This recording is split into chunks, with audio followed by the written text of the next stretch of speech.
जिसमें जिसको जितना क्षमता है अपनी क्षमता के मुताबिक वो प्रकृति में अपनी शक्ति जो कार्य दे रही है, अद्वैत शक्ति। क्योंकि जैसे वृक्ष है, वृक्ष के मूल जड़ से रस निकल को शोषित कर जड़, तना, शाखा, प्रशाखा, फूल, प्रतिफल सबको समान रूप से वो जो है अपना रस देकर वो संचालित करते हैं। ये नहीं है कि पत्ती में कम और जड़ में कम बेसी या मोटा ताना जो है उसमें ज्यादा, ये नहीं। जिनको जितनी आवश्यकता होती है उतनी आवश्यकता के मुताबिक उसको प्राप्त हो ही जाता है। वो शक्ति समान रूप से सबको संचालित करते हैं। उसी तरह से इस संसार में जो भी जीव प्राणी आए हुए हैं, वह जड़ हो या चेतन हो, मुखमज हो, अस्थावर हो, अंडज हो, पिंडज हो, ये चार प्रकार के प्राणी होते हैं। ये चारों प्रकार के प्राणियों में वो समान रूप से अपना जो है शक्ति कार्य करते हैं। अगर जैसे चींटी है, उपमज प्राणी है, तो माछी, मच्छर, उड़ीस, ढेर जितने भी प्राणी हैं ये उपमज प्राणी कहे जाते हैं। ये प्राणियों में भी वही शक्ति कार्य करती है। और एक हाथी विशाल जानवर है, मनुष्य बहुत चेतनशील प्राणी है, उसमें भी वही शक्ति कार्य करती है। ये नहीं है कि किसी में ज्यादा और किसी में कम कार्य करते हैं। लेकिन रही बात है कि आपका जैसा कर्म, जैसा संस्कार, जैसा प्रारब्ध है वैसा ही कोई आपको प्राप्त होता है।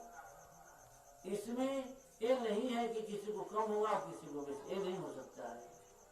आप जैसा करकर आए हैं, जो प्राणी जैसा संस्कार लेकर आया है उसके ही अनुसार वह जो है अपना शक्ति देते हैं। ये पावर हाउस है, कि पावर हाउस से लाइन आता है तो 0 वाट का बल्ब उसी से जलता है, हाई वोल्ट का पावर है उसी से चलता है, बड़ी बड़ी मोटर मशीन कंपनियां जो उसी से चलती हैं। तो पावर तो समान से संचालित हो रहा है, अपना पावर दे रही है। तो उसी तरह से जिसको जितना क्षमता लेने की है, 0 वाट का बल्ब का क्षमता है कि उसी में कनेक्शन उसका है, लेकिन फिर भी वो उतना ही पावर लेगा जितना उसकी क्षमता है। उसी तरह से संसार में जितने भी जीव प्राणी आए हुए हैं अपने कर्म और संस्कार के मुताबिक वैसा ही वो अपना जो है पावर देते हैं। तो मनुष्य भी तो वो अद्वैत शक्ति है, अद्वैत से कार्य करती है। लेकिन द्वैत शक्ति इस संसार में 2 तरह से काम करते हैं। द्वैत का अर्थ यहाँ 2 शक्तियाँ काम करती हैं। तो निराकार शक्ति जो है अद्वैत है, और द्वैत में अद्वैत शक्ति जो है उसमें 2, जैसे ब्रह्म और शक्ति है। ब्रह्म शक्ति के द्वारा सृष्टि का संचालन हुआ है। तो जहाँ 2 है, 2 के द्वारा ही सृष्टि का सकार संसार का निर्माण हुआ है। अगर 2 में से किसी एक को खत्म कर दिया जाए तो सकार संसार अगर नहीं पाएगा। सकार संसार जो दिखाई दे रहा है, जो सगुण से जो आप देख रहे हैं, इस नेत्र से देख रहे हैं, इस नेत्र से जो भी दिखाई दे रहा है, यह सब जो है द्वैत है। तो द्वैत अगर संसार की संरचना जो हुई उसमें 2 शक्तियां काम करती हैं, उसे ही द्वैत कहा जाता है। 2 पर दुनिया का निर्माण हुआ है। 2 जिस दिन इस 2 में से किसी एक को हटा दिया जाए तो वह साकार नहीं रह जाएगा, निराकार हो जाएगा। और दोनों का होना अति आवश्यक जरूरी है। अगर किसी एक को खत्म कर दिया जाए तो एक का महत्व ही कायम नहीं रहेगा। जैसे कि दिन और रात, सुबह और शाम, सुख और दुख, लाभ और हानि, जस और अपजस, पाप और पुण्य, ज्ञान और अज्ञान, धर्म और अधर्म, सत्य और असत्य, पुरुष और नारी, तो जो भी नर और मादा जो भी है द्वैत है। अगर इसको एक को हटा दिया जाए, जैसे माने पाप को हटा दिया जाए, केवल पुण्य ही रहे तो पाप का महत्व आपको काम नहीं मालूम ही नहीं होगा कि पाप क्या चीज है और पुण्य क्या चीज है। अगर सुख रहे दुख न रहे तो पता ही नहीं चलेगा, सुख का अनुभव ही नहीं आप कर पाएंगे। तो इसलिए अगर ज्ञान है और अज्ञान है, कोई पापी है कोई धर्मात्मा है, तो उसकी गणना करने के लिए ये दोनों का होना जरूरी है। और पूरा संसार पूर्ण से सत्पुण्य से एकदम परिपूर्ण हो जाए, पूर्ण ही पूर्ण हो जाए, सत्य ही सत्य रह जाए, तो इसका अस्तित्व खत्म हो जाएगा, नहीं रह पाएगा। और मनुष्य यह संसार जो टिका हुआ है दोनों के बीच में टिका हुआ है। ये जो सृष्टि है सकार दोनों पर ही टिकी हुई है। इसको आप इससे अलग नहीं कर सकते हैं। अब आगे की बात ये रही कि संसार में जो भी बना एक अलौकिक ढंग से बना हुआ है।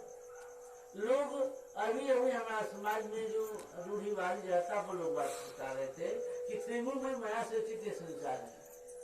त्रिगुणमयी माया से रचित जब संसार की रचना हुई है, 3 गुण पर सृष्टि का विस्तार हुआ है, पंच भौतिक संसार है और त्रिगुणमयी माया से रचित ये संसार की रचना हुई है। तो 3 गुण है क्या? तमोगुण, रजोगुण, सत्वगुण। ज्ञानियों ने अपने लेख में कुछ ऐसे शब्द लिख कर चले गए जो हमारा समाज पूर्ण रूप से इस पर जो है अंधविश्वास में जग रहा हुआ है। लोग समझ नहीं पाते हैं कि आखिर है सकाल है क्या चीज सत्य। इसका इतना विस्तार करके लिख दिया गया कि इसको समझ में नहीं आ रहा है कि सत्य है क्या चीज। जैसे मान लिया कि 3 गुण की बात आई, तमोगुण, रजोगुण और सत्वगुण। 3 गुण से सृष्टि का निर्माण हुआ है। अभी बोल रहे थे महात्मा जी कि 3 गुण जो है त्रिगुण माया से रचित संसार है। अगर 3 नहीं रहेगा तो सरकार संसार रह नहीं पाएगा।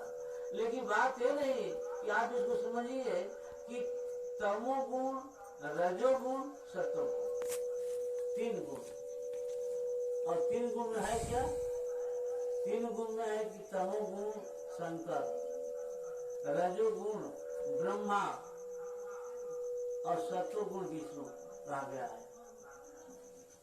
और इन लोगों ने इसको क्या कहा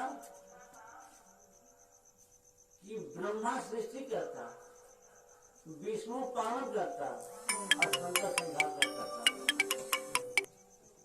तो जब सृष्टि करता, पालन करता और संहार करता, ये 3 शक्तियां हों।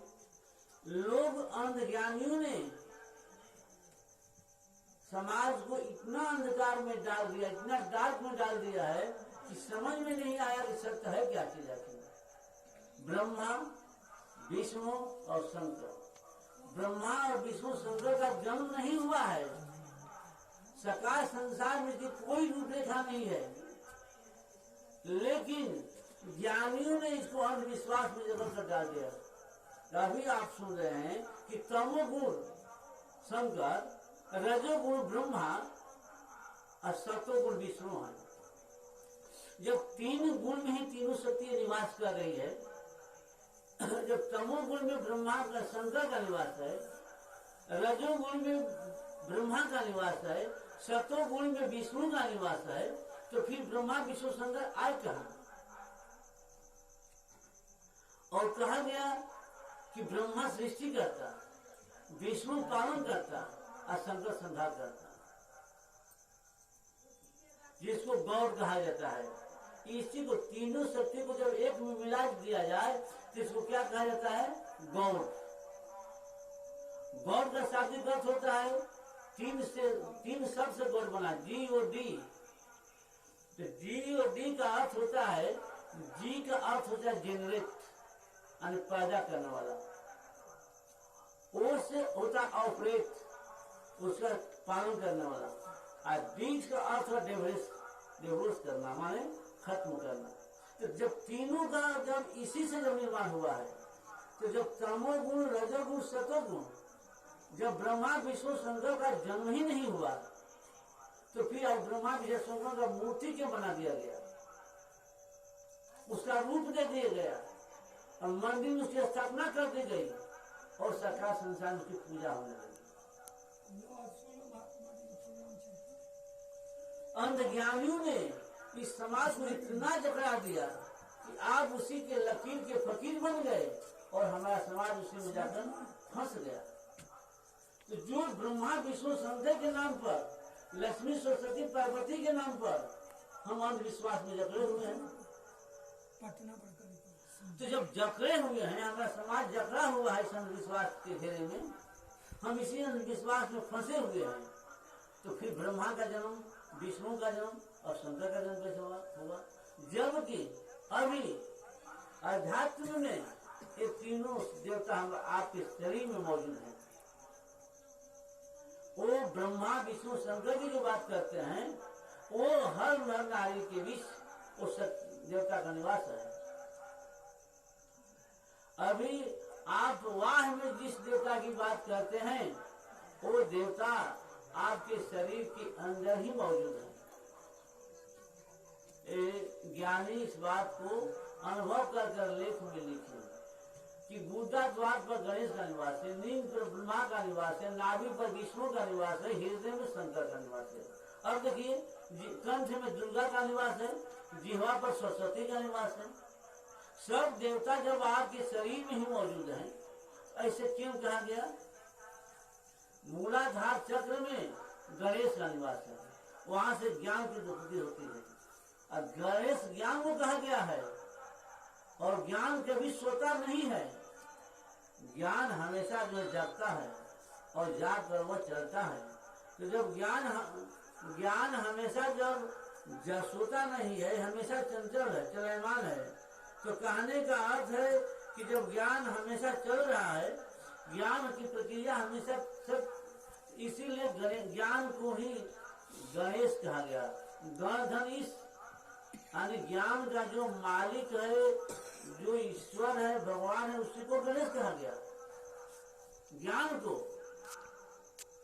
तो ज्ञान को जब गणेश कहा गया और कहा कि नींद पर ब्रह्मा का निवास है, यानी नर और मादा दोनों होते हैं। जब दोनों नर मादा का संयोग होता है तब सृष्टि का विस्तार होता है।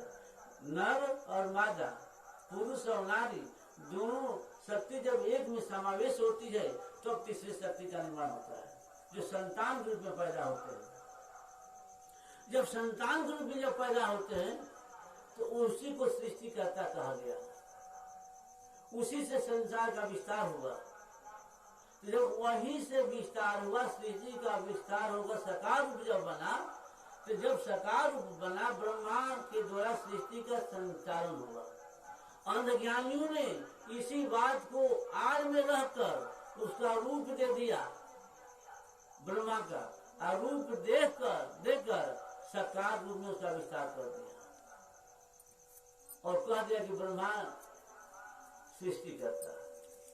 जब सृष्टि करता तो आपका शरीर है, आपका अंग ही है, आपका जीवन है जो आप एक दूसरे से विस्तार करते हैं। अब रही बात ही प्रकृति की बात करें, जितने भी पेड़ पौधा कीट पतंग जो कुछ भी है, इन्हीं से विस्तार हुआ है। तमोगुण, रजोगुण और सतोगुण, तीन गुण से ही जब विस्तार हुआ है। और यह पंच भौतिक संसार है। पांच तत्व की जो बात करते हैं, हवा, आग, पानी, मिट्टी और आवाज, शब्द, इसी से सृष्टि का विस्तार हुआ है। तो जितने भी प्रकृति में जितने जीव प्राणी हैं, मुखमज, स्थल, अंडर, पिंडर, इस सब में पांचों तत्व विद्यमान है। हवा, बिना हवा का कोई जी नहीं सकता है। हवा है, आग है, पानी है, मिट्टी है, आवाज है। जब समय मौजूद है पांचों तत्व और त्रिगुण में इससे बना हुआ है, तो वही सृष्टि करता ब्रह्मा, अब पालन करता शंकर, जिसको नाभि पर निवास देता है। तो जो कुछ भी आप खाते पीते हैं, तो जब भोजन खाते हैं तो भोजन खाने के बाद क्या बनता है? रस बनता है। रस के बाद तब वह खून बनता है। खून के बाद तब वह जो मज्जा बनता है। मज्जा के बाद मिट्टी यानी हाड़ मांस का निर्माण हुआ और हड्डी बना और बताया, उसके बाद बीज बनता है। रज और बीज, रज जो है नारी के पास होता है और पुरुष के बाद बीज होता है। ये दोनों से ही इसका विस्तार होता है। लेकिन इसका पालन कहाँ हुआ? तो पेट में जाकर रस बनकर नाक और शिखा तक हर इंद्रियों का संचालन पूर्ण से उस रस के द्वारा ही इसका पालन पोषण होता है। जो आप अन्न खाते हैं, पानी पीते हैं, भोजन फल फूल खाते हैं, तो इससे पालन हुआ। इसको विष्णु कहा गया, इसको सत्वगुण कहा गया। और रजोगुण तमोगुण क्या है? तो हृदय चक्र में शंकर का निवास है, जहाँ आत्मा निवास करती है। जब आत्मा इस शरीर के अंदर निवास की हुई है, इस शरीर में ही आत्मा का निवास है, आत्मा का विस्तार इस शरीर के अंदर ही है, तो कहा गया कि यह इसको शंकर इसलिए कहा गया कि दो शक्तियां जहाँ काम करती हैं, यानी दो शक्ति का जहाँ मिलन हो उसी को शंकर कहा गया। आत्मा से परमात्मा का मिलन इसी केंद्र बिंदु में होता है, इसको अध्यात्म में अमरलोक कहा गया है। और यहाँ पर शंकर का निवास है, जहाँ की काशी कहा गया, काया काशी, इसी काया में काशी में वो आत्मा निवास की हुई है। और जब इस शरीर से आत्मा बाहर निकल जाती है, इस शरीर का संहार हो जाता है और शरीर की मृत्यु हो जाती है, शरीर परिवर्तन कर जाता है, इसीलिए इसको तमोगुण कहा गया है। तो कहने का अर्थ है जब तीनों गुण शरीर के अंदर मौजूद है, ब्रह्मा विष्णु शंकर, इसी को कहा गया कि ब्रह्मा सृष्टि करता, विष्णु पालन करता, शंकर संहार करता, तमोगुण शंकर, रजोगुण ब्रह्मा, सतोगुण विष्णु। तो फिर इनका जन्म कहाँ से हुआ?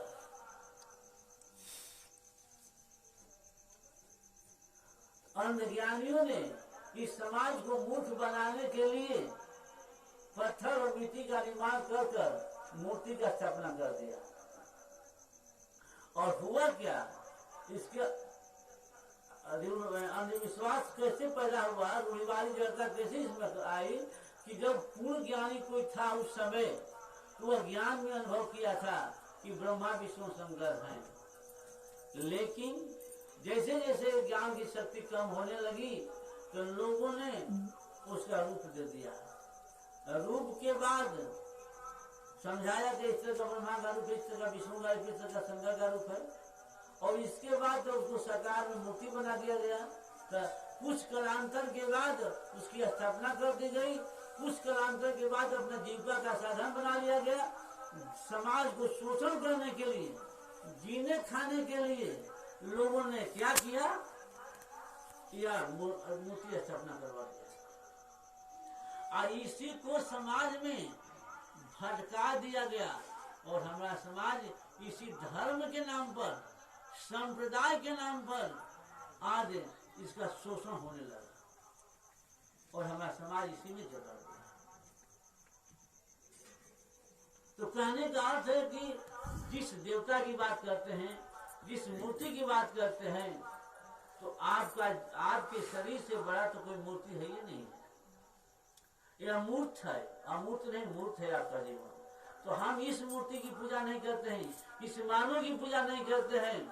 कहाँ पूजा करते हैं? इस चेतन शरीर की पूजा नहीं करते हैं। लोगों ने पत्थर की पूजा करवा दिया, मिट्टी का पूजा करवा दिया, पेड़ की पूजा करवा दिया, प्रकृति का पूजा करवा दिया, लेकिन मानव की पूजा नहीं किया। मानव में भेद डाल दिया गया। वैश्य, शूद्र, वैश्य, क्षत्रिय और ब्राह्मण, चार वर्णों में समाज को बांट दिया गया और बांट कर समाज का शोषण किया गया। शोषण ही नहीं किया गया, समाज को इतना भेद डालकर तोड़ दिया गया कि आप यहाँ तक के लिए कहा गया कि शूद्र जो है शास्त्र पढ़ने और सुनने का उसका कोई अधिकार नहीं बनता है। शूद्र को शास्त्र पढ़ने और सुनने का अधिकार नहीं है। वैश्य को शास्त्र पढ़ने और छूने का अधिकार नहीं है। क्षत्रिय केवल सुन सकता है और ब्राह्मण जो है पढ़ सकता है, पूजा कर सकता है, करवा सकता है, सारी क्रिया ब्राह्मण कर सकता है। जबकि आप गीता की बात करते हैं, गीता में बात नहीं आई। यहाँ के लोग आकर कोई ब्राह्मण बना तो कोई क्षत्रिय बना, तो कोई वैश्य बना, कोई शूद्र बना, कोई हिंदू बना, कोई मुसलमान बना, कोई सिख बना, कोई ईसाई बना। यहाँ आकर लोग बने, वहां से कोई बनकर नहीं आया, वहां से कोई बनकर यहाँ नहीं उसका निर्माण दिखा दिया। तो कहने का अर्थ है कि वहां से बनकर जब कोई नहीं आया, प्रकृति ने कोई पैदा नहीं किया दो रंग से, सबका शरीर और सबका रंग एक ही है। काला है ना तो गोरा है, सुंदर है तो फूहर है, बनकर नहीं आया, न वहां से कोई हिंदू बनकर आया, न कोई वहां से मुसलमान बनकर आया, वहां से न कोई सिख बनकर आया, न कोई वहां से ईसाई बन गया, न वहां से कोई ब्राह्मण बनकर आया, न कोई क्षत्रिय बनकर आया, न कोई वैश्य बनकर आया, न कोई शूद्र बनकर आया। उसी ब्राह्मण से आप पूछिए,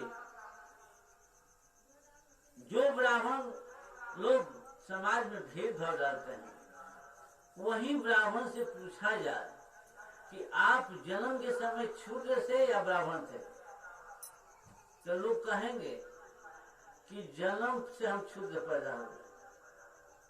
जब उनका बरुआ दिया जाता है, जब वो पवित्र कराया जाता है, उस दिन से लोग ब्राह्मण बनते हैं।